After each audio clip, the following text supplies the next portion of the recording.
Alhamdulillahilladzi arsala rasulahu bil huda wa dinil haqq liyuzhirahu 'alad dini kullih walau karihal musyrikun. Asyhadu an la ilaha illallah wa asyhadu anna Muhammadan abduhu wa rasuluh la nabiyya ba'dah. Allahumma salli ala Muhammad wa ala ali Muhammad kama sallaita ala Ibrahim wa ala ali Ibrahim wa barik ala Muhammad wa ala ali Muhammad kama barakta ala Ibrahim wa ala ali Ibrahim fil alamin innaka Hamidum Majid. Qala Allah Ta'ala fil Qur'anil Karim, A'udzu billahi minasy syaithanir rajim. Bismillahirrahmanirrahim. Muhammadur Rasulullah walladzina ma'ahu asyidda'u 'alal kuffar ruhama'u bainahum tarahum ruk'an sujjada yabtaghuna fadlan minallah wa ridwana. Bapak-bapak, ibu-ibu, hadirin dan hadirat, para undangan Allah yang berbahagia. Kembali kita bersyukur kepada Allah sebab malam hari ini Allah masih memberi kita nikmat hidup. Dengan nikmat itu diharapkan kita semakin dekat ke jalannya, semakin istiqomah melaksanakan semua perintahnya dan menjauhi semua larangannya. Selawat beriring salam kita pintakan kepada Allah agar tetap dicucurkan kepada Rasulullah Habibullah Muhammad sallallahu alaihi wasallam. Sama-sama kita berikrar agar tetap menjadi umat dan pengikutnya yang senantiasa menghidupkan sunnahnya dalam hidup dan kehidupan kita insya Allah. Saya mohon maaf, hampir sebulan kita tidak bertemu karena dapat musibah kecil yang diberikan Allah kepada kita, tapi kita anggap besar. 4 minggu yang lalu, hari Rabu, saya siang ceramah di Masjid Agung Ar-Rahman, pengajian BKMT, ramai penuh masjid itu. Ketika ceramah biasa-biasa saja. Ketika sesi tanya jawab, karena haus, saya minum. Ketika enak-enak minum, saya terkejut itu. Air tidak mau masuk ke mulut, keluar. Wah, ada apa ini? Apa saya kena stroke ini? Tapi saya teruskan juga ceramah, cuman bibir udah tidak betul lagi rasanya. Saya pergi ke dokter, periksa dokter, darah 130, tidak mungkin stroke katanya. Stroke itu 180 ke atas itu katanya. Tapi kok lain bibir saya dokter, mungkin keletihan katanya. Tidak puas, karena telinga saya agak radang, saya pergi malam-malam ke dokter THT. Dokter THT bilang pun tidak ada masalah, diperiksa naik sedikit darah 140, karena mungkin cemas. Enggak juga puas. Subuh-subuh saya pergi ke rumah orang tua dan sahabat saya, Dr. Taswin Yakub, spesialis penyakit saraf. Pagi-pagi saya datang ke rumahnya, dia baru balik dari masjid lagi. Kenapa Ustaz? ada masalah ini. Kenapa yang sebelah kiri ini nggak mau digerakkan, yang lain-lain oke. Tangan oke, kaki oke. Mulut aja nggak mau bergerak, macam mana ini? Mata pun nggak mau tutup sebelah. Kalau mata nggak mau tutup sebelah kan nggak bisa kita mengkijau orang itu kan. Mana caranya? Dia suruh saya senyum gitu. Dia pun tersenyum, saya tersenyum juga lah. Dia ketawa. Ini yang disebut dengan belvasi. Sakit di mana saraf nomor 7 kena, mungkin terlalu letih yang dipaksakan sehingga lumpuh wajah sebelah kiri. Apa obatnya, saya bilang? Istirahatlah katanya. Fisioterapi, minum obat, dikasihnya obat vitamin B itu, macam-macam vitamin B itu. Jadi setiap hari saya pergilah ke awal bros terapi itu. Seminggu enggak juga ada perubahan. Akhirnya pergi ke Sinse. Kata orang Sinse di Rumba itu bagus gitu. Pergilah. Dari mulai Sinse, akupuntur semualah diikhtiarkan gitu.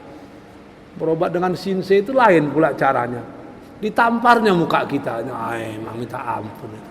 Bengkak-bengkak, memang betul-betul bengkak. Enggak bengkak-bengkak, betul-betul bengkak itu bengkak. Tapi setelah bengkak, bisa pula digerakkan mata itu. Ini jadi lucunya itu kan. Bisa digerakkan mata itu, udah mulai agak lumayan sedikit, tapi bicara masih menyebut B dan P itu masih susah lah gitu. Teruskan, alhamdulillah udah mulai bagus. 4 hari yang lalu saya diundang ceramah ke Kuala Lumpur. Selesai ceramah di beberapa tempat, murid-murid di sana bilang, Ustaz harus ke rumah sakit juga. Pergi ke rumah sakit. Orang itu yang bawa lah. Kita tahu beres saja gitu. Jumpa dengan dokter India, pakar stroke itu. Dia terkejut, udah berapa lama? 3 minggu saya bilang. Wah, kalau saya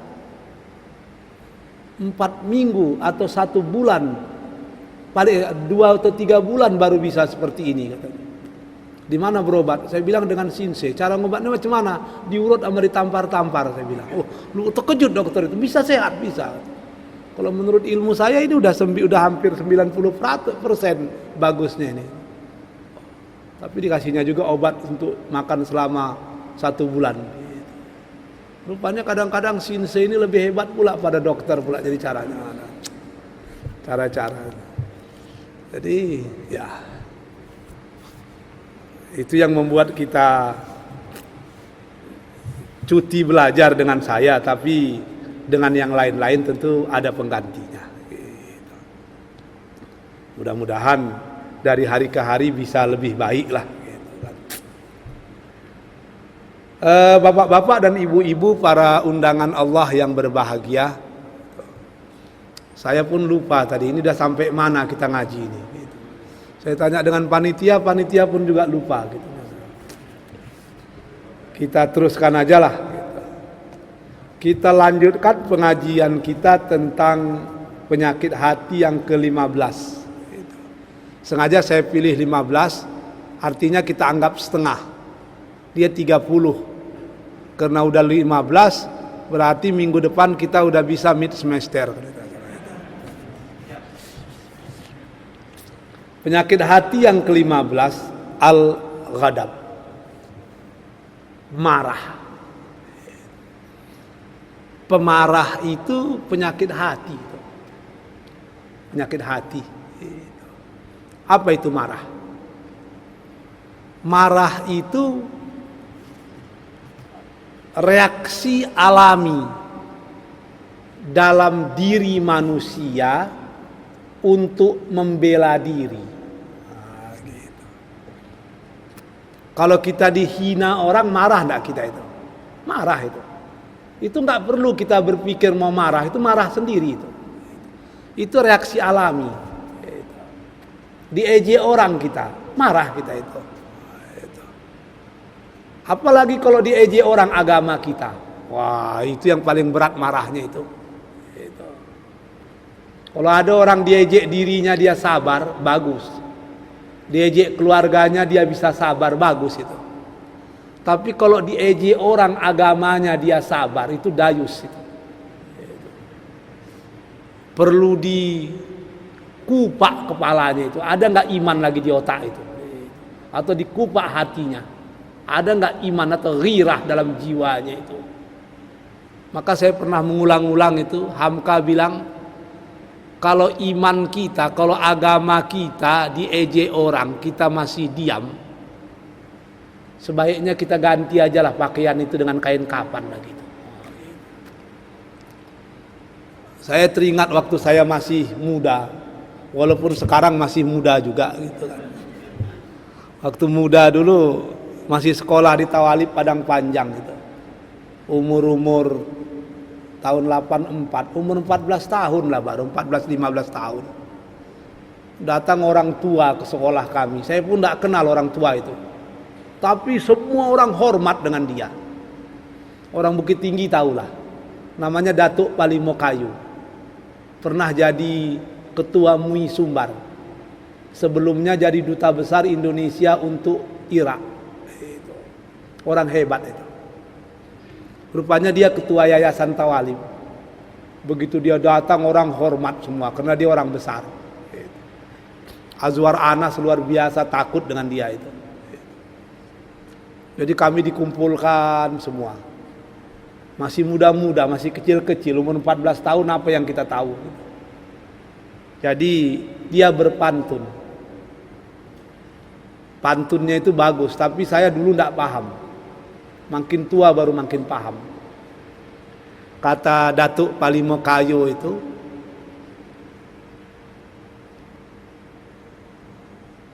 kok jadi anak bajalan, kok mandi di hili-hilia, kok menyawuk di baruah-baruah, tapi kok diasak pasak pasupadan, jan takwi tanah tasirah, sabalun aja bapantang mati, esa hilang duo babilang, tebuju lalu melintang patah, biar pacah diparui, jan pacah dimului, biar putih tulang, jan putih matu. Yang tidak paham bahasa Minang nanti kita carilah translatornya. Itu berat itu. Saya dulu nggak paham itu, nggak paham. Makin panjang, makin tua umur baru kita ngerti. Jadi kata Datuk Palimokayu almarhum itu, kalau besok anak-anak udah dewasa, kita dalam berbagai hal boleh bertolak ansur, tapi kok diasak pasupadan. Kalau akidah kita yang diasak orang, jangan takwi tanah tersirah, jangan takut tanah menjadi merah. Sebelum ajal berpantang mati, esa hilang dua berbilang, terbujur lalu melintang patah. Biar pecah di perut, jangan pecah di mulut. Biar putih tulang, jangan putih mata. Itu yang disebut dengan ghirah. Kalau agama diejek orang, kita masih diam, itu bahaya itu. Memang tidak beragama kita lagi itu. Jadi ghadab itu alami itu. Kalau ada orang tidak punya rasa marah, wah itu masalah itu. Diganggu orang istrinya, tepuk tangan dia, itu memang obatnya ke rumah sakit jiwa lagi itu. Memang nggak ada lagi. Diganggu, diantar orang anak gadis, dijemput orang anak gadisnya jam 7 malam, diantar laki-laki itu jam 3 pagi, lalu dia tersenyum, itu memang lahado taliaki keimanan dan taliaki sarapnya nan putus itu. Jadi marah itu alami. Begitu jiwa kita merasa tertekan, jiwa kita merasa terhina, secara otomatis kita akan marah. Kalau istilah hamkanya, cacing yang tidak punya gigi dan tidak punya mata, kalau dipijak masih menggeliu-geliu juga dia. Menggeliu-geliu bahasa kitanya apa itu? Bergerak-gerak juga dia. Jangan Anda kata bergerak itu dia suka, itu marah dia. Saya merasa berdosa juga itu. Saya termasuk yang hobi mancing. Jadi pakai pancing itu, pakai pancing. Pancing kasih cacing kan. Kan bergoyang-goyang cacing itu. Oh ini loh rupanya maksud menggeliu-geliu itu rupanya. Marah dia itu. Jadi cacing yang sangat lemah itu bisa marah.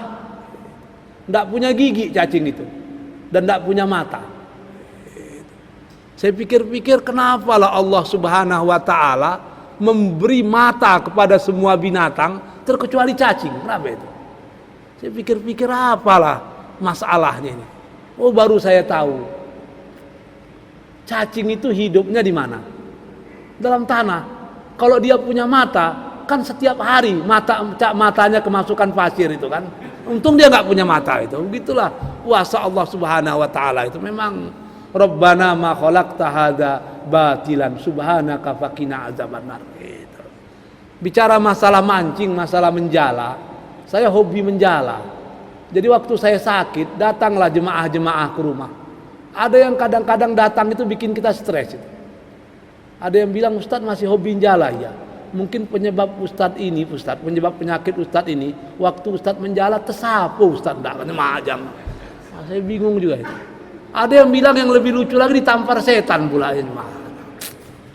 Jadi kalau kita sakit diam-diam aja lah. Banyak orang yang datang itu menambah penyakit pula nampaknya itu.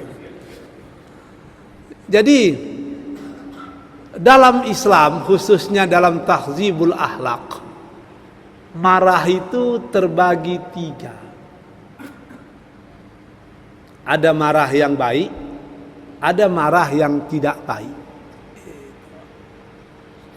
Marah yang baik itu disebut dengan syaja'ah. Marah yang tidak baik itu 2. Ada namanya tahawur, ada namanya jubun.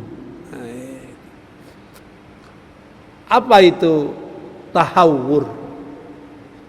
Tahawur itu orang marah sepatutnya dia tidak perlu marah. Bahasa kitanya membabi buta. Tersenggol sikit aja marah. Lain orang melihat kita marah. Sepatutnya dia tidak perlu marah, tapi marah. Kalau sudah marah, lambat redanya. Itu yang disebut dengan tahawur. Ada orang yang cepat marah, cepat memaafkan, cepat sadar. Itu masih bagus. Ada orang yang lambat marah, lambat pula selesai. Ini kurang bagus. Cepat marah, cepat selesai bagus itu. Lumayanlah bagusnya. Lambat marah, tapi lambat selesai. Ini lumayan jahatnya. Yang paling bahaya itu cepat marah, lambat selesai. Wah itu sehingga dendam berkarat istilahnya. Sekali marah itu lama hilangnya.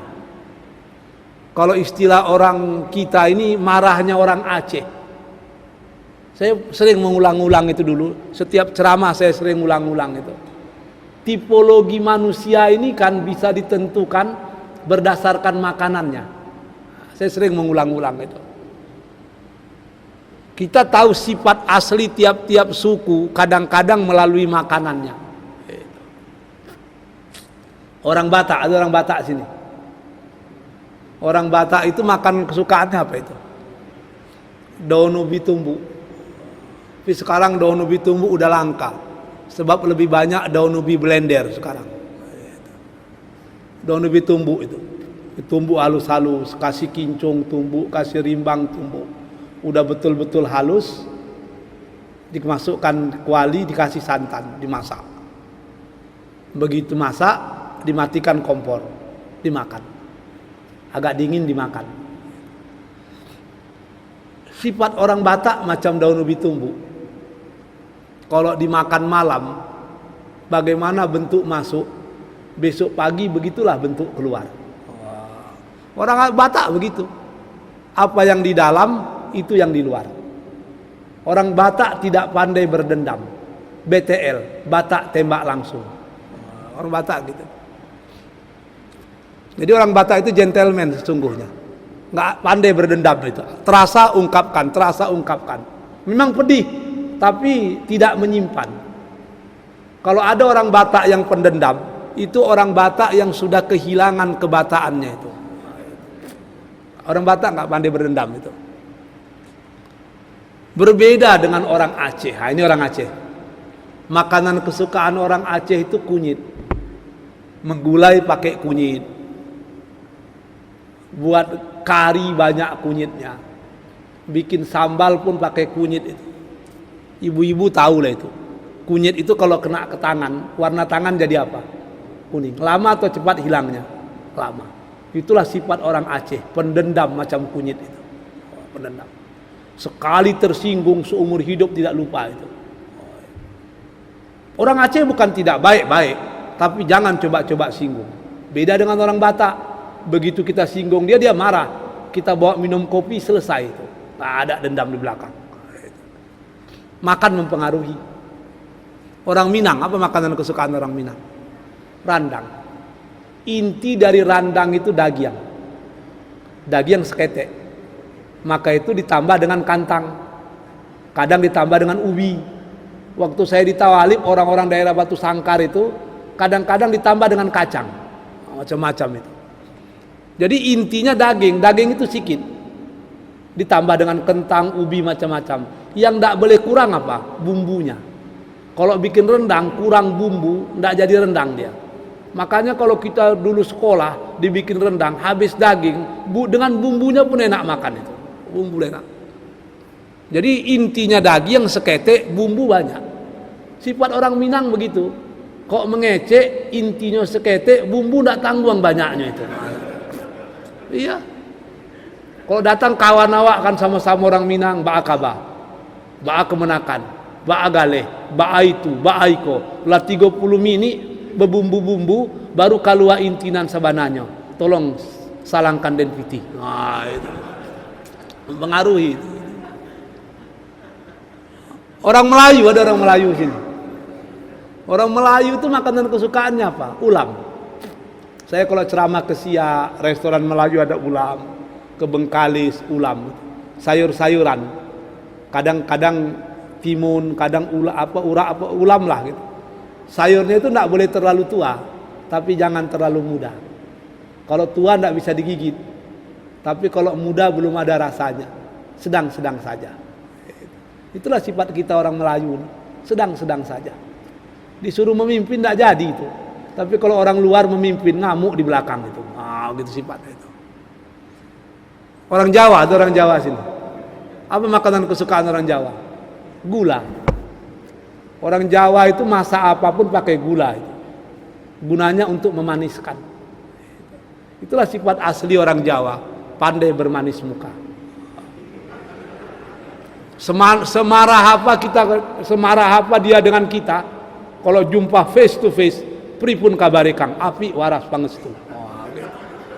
Nggak di depan nggak marah itu. Makanya keris orang Minang di depan, keris orang Melayu di depan, rencong orang Aceh di depan, keris orang Batak di depan, keris orang Jawa di mana? Kalau dia marah dengan kita, dipeluknya kita baik-baik, baru ditikamnya, nggak nampak itu. Mempengaruhi. Jadi makanan yang halal saja mempengaruhi, apalagi makanan yang haram. Kita teruskan. Yang jahat itu orang yang cepat marah tapi lambat selesai.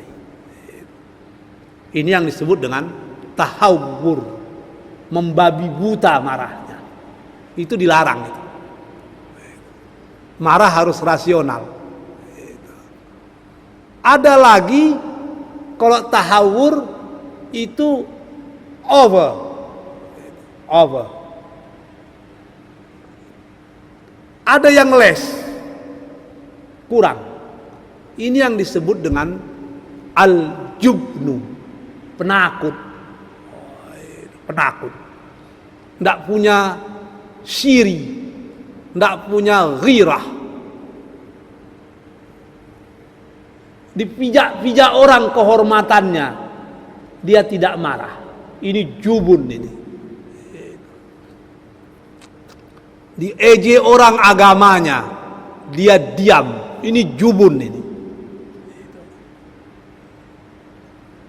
Diganggu orang keluarganya, dia masih bisa tersenyum. Jubun ini. Apalagi diganggu orang agamanya, dia masih bisa tersenyum. Jubun ini. Tapi yang paling bahaya, diganggu orang agamanya, dia ikut pula bersama orang yang mengejek agamanya. Ini jubun di atas jubun ini. Pengkhianat itu. Jadi yang tahawur tidak boleh, yang jubun juga tidak boleh. Tahawur tiap sebentar mau perang, padahal senjata tidak ada. Nah, itu tahawur itu. Mau berperang tapi persiapan tidak ada, tahawur itu. Dilarang. Maka marah yang paling bagus itu yang di tengah. Ini yang disebut dengan asyaja'ah. Apa itu asyaja'ah? Dia maju kalau maju itu wajar dan wajib. Dia mundur kalau mundur itu lebih baik untuk sementara waktu. Bukan mundur karena takut, tapi mundur karena strategi. Kenapa kewajiban berperang itu ketika Rasul sudah berada di Madinah? Kenapa tidak di Mekah? Sebab persiapannya belum cukup. Untuk berperang, untuk berjuang itu ada basisnya. Kalau tanpa ada kekuatan kita maju, itu tahawur. Sudah ada kekuatan tidak maju, itu namanya jubun. Maka yang paling bagus adalah asyaja'ah. Maju ke depan kalau itu wajar, bertahan kalau bertahan itu lebih baik. Dan seperti ayat yang kita bacakan tadi, ada tempat-tempat kita harus keras, ada pula tempat-tempat kita harus lemah lembut. Muhammadur Rasulullah. Muhammad itu adalah Rasul Allah. Walladzina ma'ahu. Orang-orang yang menjadi pengikut Muhammad itu punya beberapa ciri. Yang pertama, asyidda'u alal kufar. Kalau dengan orang kafir itu tegas. Bukan kejam, tegas. Ada garis demarkasi. Kalau dalam masalah muamalah, kita sama-sama senegara, kita sama-sama sekampung, satu kampung saling tolong menolong, satu negeri saling beri memberi. Muamalah kita harus bersama-sama. Tapi kalau sudah menyangkut masalah akidah, lakum dinukum waliyadin. Tidak ada tawar-menawar itu. Tidak ada di dunia ini mungkin pemerintahan yang sangat melindungi minoritas. Tidak ada itu. Konon kabarnya seminggu Trump menjadi presiden, udah beberapa masjid dibakar orang di Texas itu. Seminggu itu 7 hari. 700 tahun Islam menguasai Spanyol. Tidak ada satu gereja yang dibakar. Tidak ada satu sinagog atau tempat sembahyang orang Yahudi yang diusik. Tidak ada itu. 700 tahun, tidak sebentar itu. Islam jatuh. Ratu Isabella yang berkuasa. Persis macam Amerika sekarang. Begitu Ratu Isabella berkuasa, orang Islam di Spanyol disuruh memilih 3. Keluar dari Spanyol, murtad atau dihukum mati. Maka ada yang pura-pura murtad, ada yang lari ke Afrika Utara itu. Disitulah timbul Islam di Maroko, di macam-macam tempat itu. Lari. Ada yang pura-pura. Allah ada yang murtad. Banyak yang dibunuh. Sebahagian menemukan benua Amerika. Christopher Columbus melihat Kristen sudah berjaya di Spanyol, dia minta beberapa kapal kepada Ratu Isabella yang semua anak kapalnya Islam. Kapal itu bernama Santa Barbara dan Maria. 2 kapal tenggelam, 1 sampai ke benua Amerika. Maka kalau kita lihat foto Columbus itu, dia sampai ke benua Amerika, tapi awak kapalnya nampak sujud. Disitulah justru masuknya pertama kali Islam ke Amerika, dibawa oleh pelaut-pelaut Islam yang lari dari Spanyol mengikutkan Columbus mencari benua yang baru. Jadi Islam itu begitu, dia bisa hilang di timur, dia akan terbit di barat. Dia tidak akan pernah hilang di dunia. Ketika Andalus jatuh ke tangan Kristen, Islam masuk ke Andalas, Pulau Sumatera. Dia jatuh di Andalus, dia terbit di Andalas. Begitulah Islam. Saya ketika Profesor Dr. Syekh Yusuf Al-Qardawi menceritakan ini, saya terkejut pula. Apa beda Andalus dengan Andalas? Dia kata Andalus di Spanyol, sementara Andalas itulah Pulau Sumatera. Wah, begitu. Jadi syaja'ah itu penting. Syaja'ah adalah kemampuan kita untuk memperjuangkan agama kita kalau memang itu sudah pada tempatnya. Memperjuangkan agama itu ada kalanya dengan harta, ada kalanya dengan jiwa. Dengan harta membantu, dengan harta. Dengan jiwa ada kalanya dengan diri, ada kalanya dengan pemikiran, ada kalanya dengan nyawa kita sendiri. Tapi saya menyarankan bapak-bapak dan ibu-ibu, ada satu buku yang bagus kita baca itu, yang ditulis oleh Yusuf Qardawi. Konon kabarnya inilah buku yang terakhir yang ditulisnya. Buku itu berjudul Fiqhul Jihad. Udah diterjemahkan ke dalam bahasa Indonesia. Saya tengok di Gramedia ada, di tempat-tempat jual buku ada itu. Sekitar 100 ribuan lah. Kalau nggak saya 600 halaman lah gitu. Buku itu tebal itu. 500 ke 600 halaman lah gitu. Artinya kalau dibaca mulai hari ini, insya Allah sebelum puasa tamat lah itu. Gitu kan.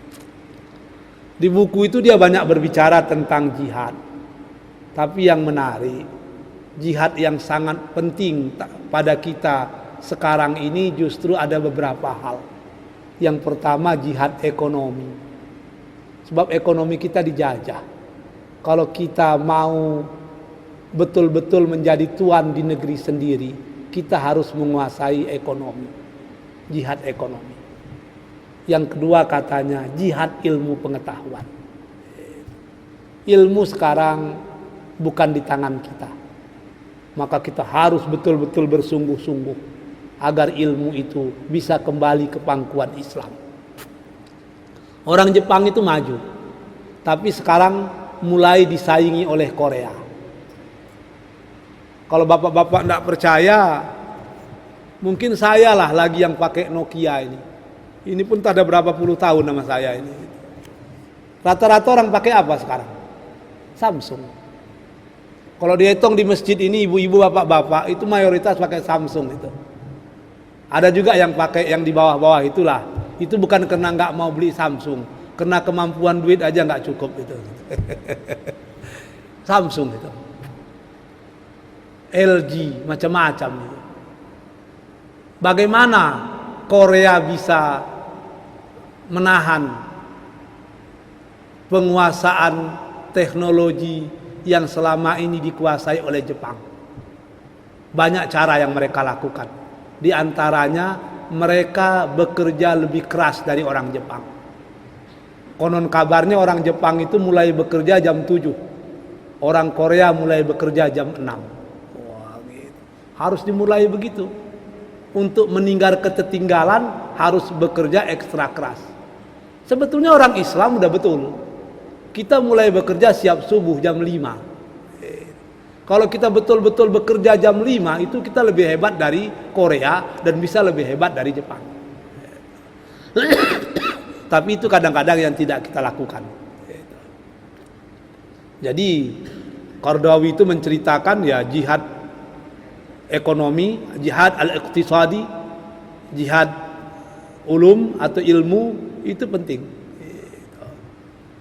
Sehingga kalau dulu Barat hutang budi kepada Islam, sekarang kita yang hutang budi kepada mereka sebab teknologi mereka pegang.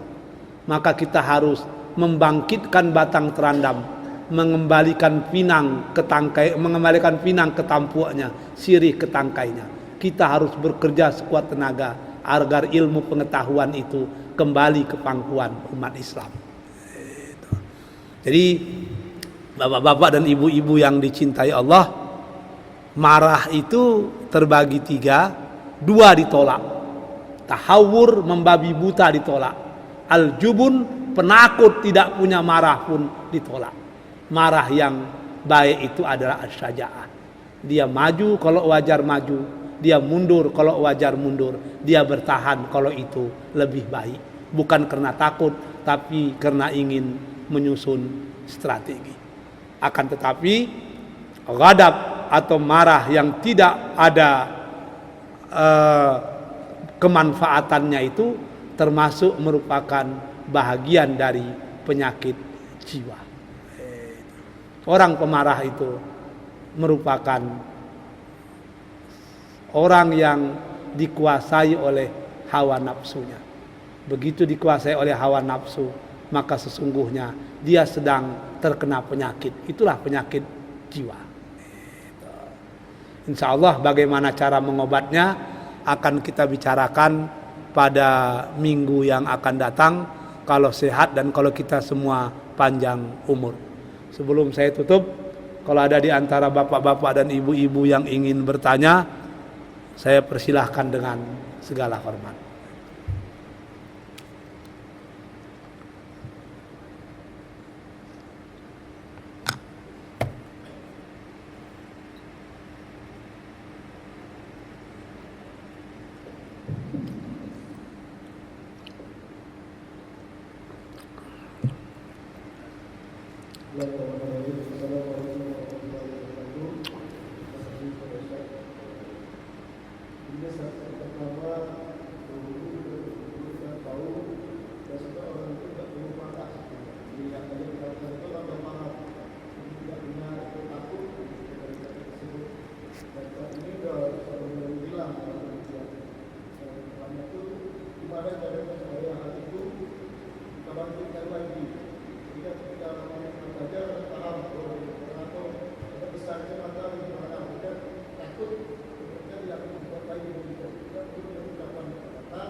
Waalaikumsalam.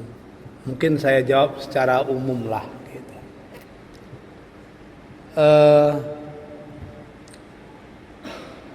Dalam menghadapi kondisi yang seperti itu ada banyak metode yang bisa ditawarkan. Tapi kita harus menyadari kalau kita marah dengan seseorang, yang kita marahkan bukan orangnya, tapi yang kita marahkan adalah sikapnya. Orang tidak pernah berubah, tapi sikap berubah. Kalau kita marah orangnya, orang itu sudah berubah, kita tetap marah. Tapi kalau yang kita marah adalah sikapnya, begitu sikapnya berubah, kita tidak lagi marah. Jadi yang paling penting, yang kita benci adalah sikapnya. Rasulullah sangat benci kepada Umar bin Khattab itu. Umar itu kan gangster, jawaranya Quraisy itu. Tapi begitu Umar Islam, mungkin tidak ada orang yang lebih dicintai Rasul terkecuali Umar. Begitu betul itu. Jadi yang kita marahkan bukan orang, tapi sikapnya. Dalam mengobati orang yang melakukan hal-hal yang tidak baik, ada juga beberapa cara yang bisa dilakukan. Melihat kondisi, ada kalanya kita maafkan. Innal afwa aqrabu littaqwa. Memaafkan itu lebih dekat kepada ketakwaan. Ada kalanya kalau dimaafkan, macam yang dikatakan Adinda tadi, justru tidak menjadi obat. Tidak menjadi obat. Justru akan memberi kemudaratan. Maka pada waktu itu ya harus keras. Keras.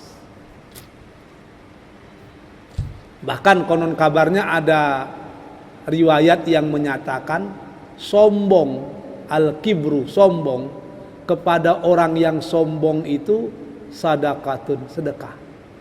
Bukan sombongnya, tapi sombong yang kita lakukan itu untuk menyadarkan dia dari kesombongan. Begitu.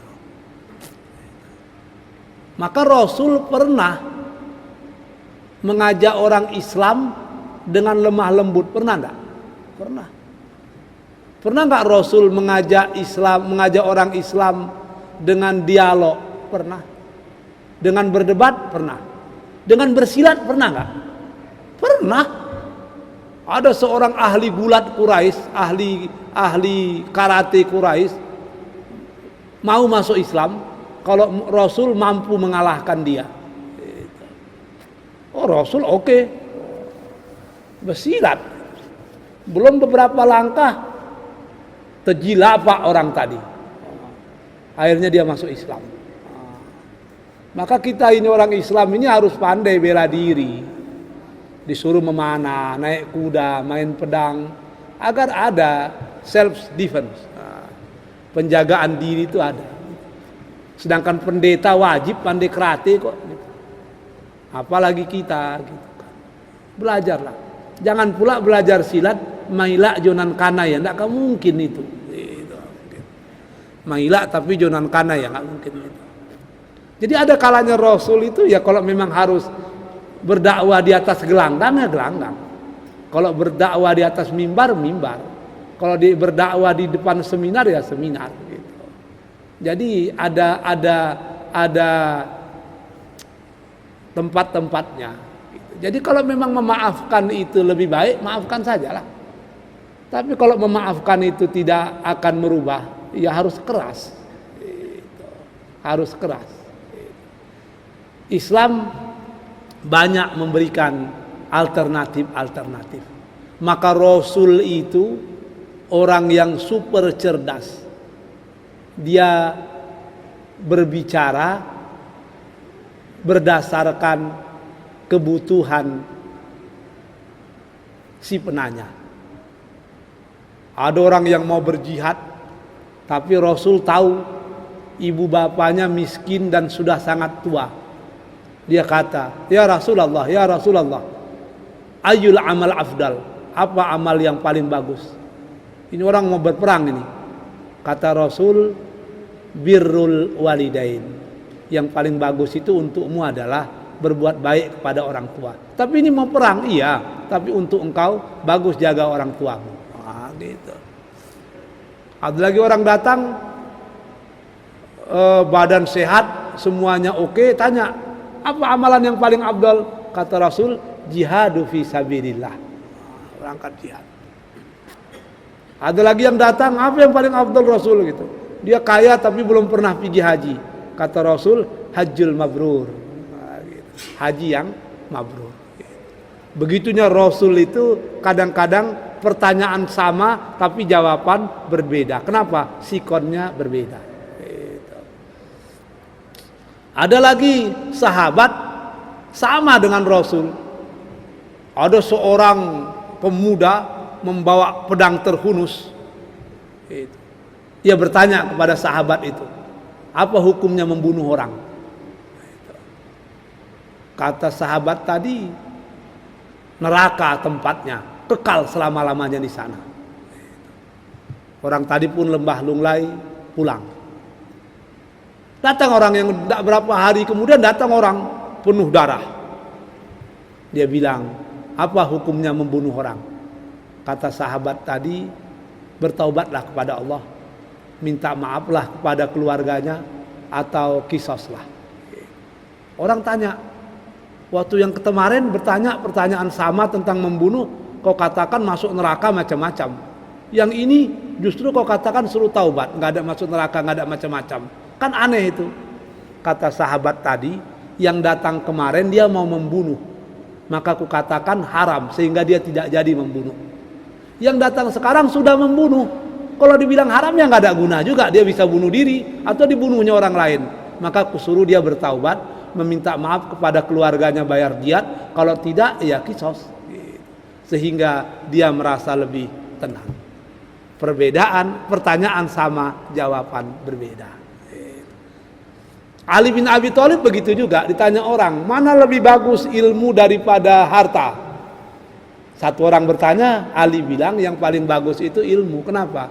Ilmu kalau diberikan bertambah, sementara kalau harta kita berikan berkurang. Datang orang tanya lagi, mana yang lebih bagus, ilmu dari harta? Ilmu. Kok gitu? Kalau ilmu dia yang menjaga kita, sementara kalau harta kita yang menjaga dia.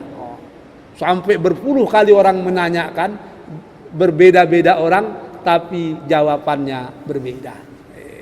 Jadi intinya kepada saudara penanya tadi, dalam hal-hal seperti itu memang ijtihad pribadi itu diperlukan. Orang yang tipenya seperti ini, mana lebih bagus kita berlaku tegas, bukan kasar ya, tegas itu, daripada kita berlaku memaafkan. Kalau menurut ijtihad kita tipenya harus berlaku tegas, kalau dia buat salah lapor aja ke polisi. Tapi kalau tipenya begini nampaknya memang kalau kita maafkan dia akan berubah, maafkanlah. Sebab maafkan itu lebih dekat kepada ketakwaan. Kalau ada yang lain silakan. Ada mic.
Eh,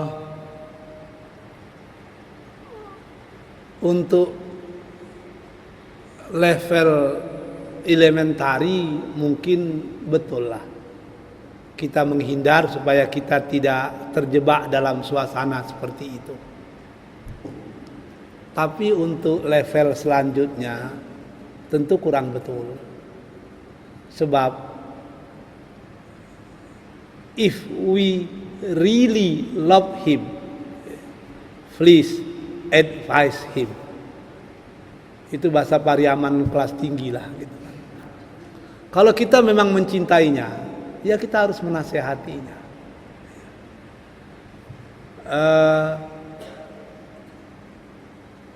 From bottom of our heart lah, menasihati itu dari hati. Kalau bicara dari hati biasanya diterima oleh hati. Kalau bicara dari lidah biasanya akan sampai ke telinga. Tapi kalau bicara dengan mulut, kalau bicara dengan lidah, itu seringkali masuk telinga kanan, keluar telinga kiri. Yang paling bahaya itu kalau bicara hanya dari mulut, masuk telinga kanan, keluar telinga kanan. Macam mana itu maksudnya itu? Kalau masuk ke hati bagus, kalau masuk kanan keluar kiri lewat bagus juga itu. Kalau masuk kanan keluar kanan macam mana itu? Membal dia itu. Itu memang bahaya itu. Kalau kita ikhlas, yakinlah, nggak pun diterimanya 10, paling tidak 1 atau 2 akan masuk juga ke hatinya. Cuman kadang-kadang orang kan tidak mau digurui. Itu masalah. Ya hadiahkan dia buku La Taqdab, kan banyak bukunya itu kan. Banyak itu cara, itu memang cara lah, itu kan cara kan. Maka kalau dalam istilah Gontor itu qad takunut tariqah ahammu minal madah. Ada kalanya metode itu jauh lebih penting daripada isi. Cara. Ada orang yang suka dibicara kita dari hati ke hati. Ada orang yang suka berbicara dan sambil bergurau, macam-macam itu. Cara. Tapi kewajiban kita untuk berdakwah. Kalau kita mencintai saudara, bukan kita melepaskan dia, tapi kita harus memperbaikinya. Kalau dia tetap berada dalam kesalahan, dia akan berada dalam kesesatan. Kita takut saudara kita sesat, sebagaimana kita takut diri kita tersesat. Itu yang paling penting. Itu yang disebut dengan watawasau bil haqq, watawasau bis sabr. Jadi harus pendekatan hati itu penting itu. Harus pintar-pintarlah untuk kalau istilah Pak Nasirnya berpirau menantang arus. Kita sampai ke tujuan tapi perahu tidak karam. Mengambil rambut dalam tepung, rambut dapat, tepung tidak berserak. Tapi kalau kita tinggalkan masalah, dia akan terus dalam kesalahan. Tapi kalau kita salah masuk, tambah musuh pula. Jadi kadang-kadang bersahabat ini macam main layang-layang. Ada kalanya tarik, ada kalanya ulur. Begitu agak jauh ditarik, begitu agak dekat diulur. Agar kemesraan itu tidak berlalu. Gitu. Kan kalau udah teraga datang, kalau udah terlalu akrab ya dijaga jarak supaya jangan nampak pula kelemahan-kelemahannya. Kalau udah lama itu kan enak itu kan. Lama itu indah itu. Kalau udah lama nggak jumpa sekali-sekali itu indah itu. Ini yang dikatakan orang maninjau itu, maninjau padilah masak, batang anai katigoto koto, lah bacampur rindu jotaraga, entah bilo kabasuh. Nah, kalau udah itu enak itu. Jadi pandai bermain lah. Saya rasa itu yang bisa saya sampaikan di hari Lalarwi Sanjo. Insyaallah pada kesempatan-kesempatan yang lain kita bertemu. Saya terkejut juga ini. Rupanya tahu setiap ba'da Isa ini yang paling lama ini. 90 menit ini. Ini kalau enggak ustadznya enggak punya bahan, jemaahnya juga yang bosan ini. Insyaallah lain kali kita sambung. Wabillahi taufiq wal hidayah.